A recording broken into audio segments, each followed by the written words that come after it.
So hello everyone, welcome back to my new video. Friends, आज का हमारा topic है वर्ण व्यवस्था। आज के हमारे इस वीडियो में हम वर्ण व्यवस्था के बारे में जानेंगे। ये बहुत ही इंपॉर्टेंट टॉपिक है क्योंकि अक्सर इससे रिलेटेड क्वेश्चन समाजशास्त्र के क्वेश्चन पेपर में आता है।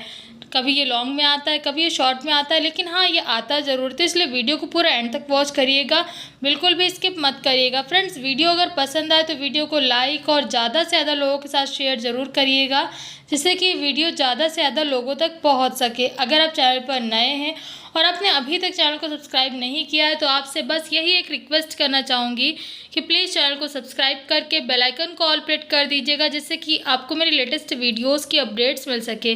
क्योंकि फ्रेंड्स, इस चैनल पर आपको इस तरह की इन्फॉर्मेटिव वीडियोस रेगुलर मिलती रहती है। चलिए बिना किसी देरी के बढ़ते हैं वीडियो की ओर और जानते हैं वर्ण व्यवस्था के विषय में। तो चलिए जान लेते हैं सबसे पहले वर्ण व्यवस्था की उत्पत्ति के सिद्धांतों के विषय में। बात करें अगर हम वर्ण व्यवस्था की उत्पत्ति के सिद्धांत के बारे में, तो इसके विषय में अलग अलग विद्वानों ने अपने अलग अलग सिद्धांत प्रस्तुत किए हैं, अलग अलग विचार प्रस्तुत किए हैं। जैसे कि कुछ विद्वानों का ये मानना है कि वर्ण व्यवस्था की उत्पत्ति पुरुष सिद्धांत से हुई है। इस सिद्धांत को परंपरागत सिद्धांत भी कहा जाता है। जैसा कि आप सभी जानते हैं कि वर्ण 4 प्रकार के होते हैं: ब्राह्मण, क्षत्रिय, वैश्य और शूद्र।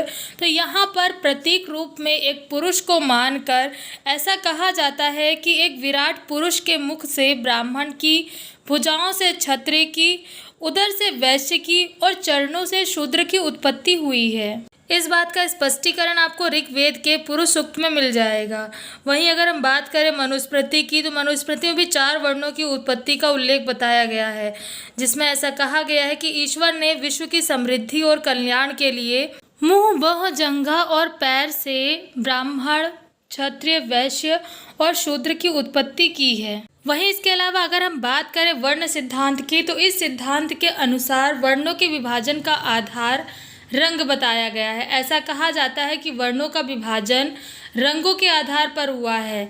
जो व्यक्ति श्वेत रंग के थे वे ब्राह्मण कहलाए गए, जो लोहित रंग के थे वे क्षत्रिय कहलाए गए। इसके अलावा जो पीले रंग के थे वे वैश्य और जो काले रंग के थे वे शूद्र कहलाए गए। महाभारत में भृगु ऋषि ने इसी बात का समर्थन करते हुए कहा है कि ब्राह्मण श्वेत, क्षत्रिय लोहित, वैश्य पीले और शूद्र काले वर्ण के होते हैं। इसके अलावा वर्णों के विभाजन का एक और सिद्धांत है जिसे हम द्विज सिद्धांत के नाम से जानते हैं। इस सिद्धांत के अनुसार आदिकाल में ब्रह्मा ने ब्राह्मणों की उत्पत्ति की थी, मतलब ब्रह्मा से ब्राह्मणों की उत्पत्ति हुई थी और वे ब्राह्मण ही द्विज कहकर पुकारे जाते हैं। यही द्विज आगे चलकर 4 वर्णों में विभाजित हो गए थे, मतलब 4 वर्णों में, 4 अलग अलग वर्णों में बट गए थे। और इनका बंटवारा कुछ इस तरह हुआ कि जो व्यक्ति अपने धर्म पर अडिग रहे, डटे रहे, अपने धर्म को ही इन्होंने माना, वे ब्राह्मण कहलाए। इसके अलावा जिनमें साहस था, रूखापन और शासन करने की लालसा थी, वे क्षत्रिय कहलाए। इसके अलावा वे व्यक्ति जिन्होंने द्विज धर्म को ना मानकर खेती किसानी करना शुरू कर दिया, पशुपालन करना शुरू कर दिया, व्यवसाय करना शुरू कर दिया, वे वैश्य कहलाए। और जो व्यक्ति द्विज धर्म की उपेक्षा करके मनचाहा व्यवसाय करने लग गए, यहाँ तक कि उन्होंने दासता भी स्वीकार कर ली, दूसरों के दास बनकर अपना जीवन व्यतीत करने लगे, तो वे व्यक्ति शूद्र कहलाए। खैर, ये तो बात हो गई द्विज सिद्धांत की। चलिए अब जान लेते हैं गुण सिद्धांत के विषय में। इस सिद्धांत के अनुसार अलग अलग मानवीय गुणों के आधार पर वर्ण व्यवस्था का जन्म हुआ। जैसा कि आप सभी जानते हैं कि हर एक व्यक्ति में अलग अलग गुण पाए जाते हैं। जरूरी नहीं है कि अगर 10 लोग हैं तो उन 10 लोगों के अंदर एक ही जैसे गुण हो।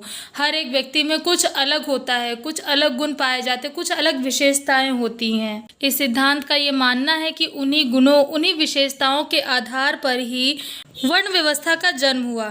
हिंदू शास्त्र में मनुष्य के 4 प्रकार के गुणों के बारे में बताया गया है, जो कि है सात्विक, सात्विक राजसिक, राजसिक तामसिक और तामसिक। इन चारों प्रकार के गुणों के आधार पर ही 4 प्रकार के वर्ण बनाए गए। जैसे कि जो व्यक्ति सात्विक थे वे ब्राह्मण कहलाए। इसके अलावा जो व्यक्ति सात्विक राजसिक थे वे क्षत्रिय कहलाए, जो व्यक्ति राजसिक तामसिक थे वे वैश्य कहलाए और जो व्यक्ति केवल तामसिक थे वे शूद्र कहलाए। इस सिद्धांत का यह मानना है कि इन 4 अलग अलग गुणों के आधार पर इन 4 अलग अलग वर्णों का जन्म हुआ। इसके अतिरिक्त वर्ण व्यवस्था का एक और सिद्धांत जो प्रचलित है वो है कर्म सिद्धांत। इस सिद्धांत का यह मानना है कि वर्ण व्यवस्था का संबंध मनुष्य द्वारा किए गए कर्मों से होता है। मतलब मनुष्य ने जैसे कर्म किए, मनुष्य को उसी प्रकार के वर्ण में शामिल किया गया। इस सिद्धांत के अनुसार वर्णों के विभाजन का आधार कर्म बताया गया है।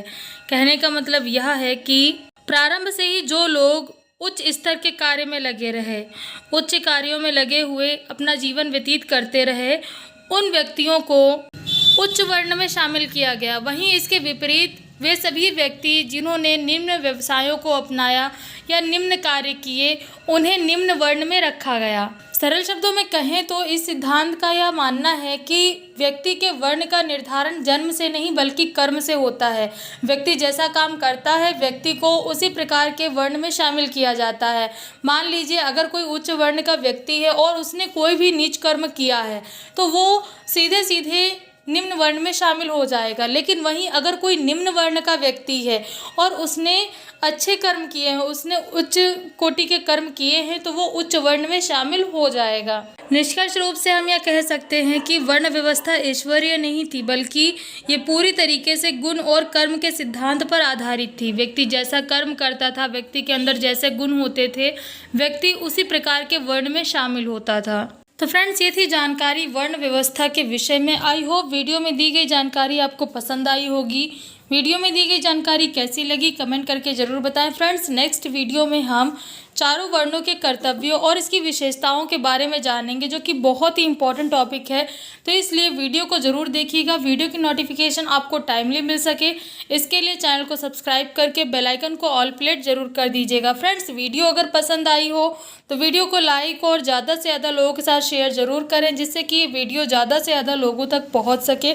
अगर आप चैनल पर नए हैं और आपने अभी तक चैनल को सब्सक्राइब नहीं किया है तो बस यही एक रिक्वेस्ट करना चाहूँगी कि प्लीज़ चैनल को सब्सक्राइब करके बेल आइकन को ऑल प्लेट कर दीजिएगा, जिससे कि आपको चैनल से रिलेटेड अपडेट्स टाइमली मिल सके। तो फ्रेंड्स, आज की वीडियो में बस इतना ही। मिलते हैं नेक्स्ट वीडियो में कुछ नई जानकारियों के साथ।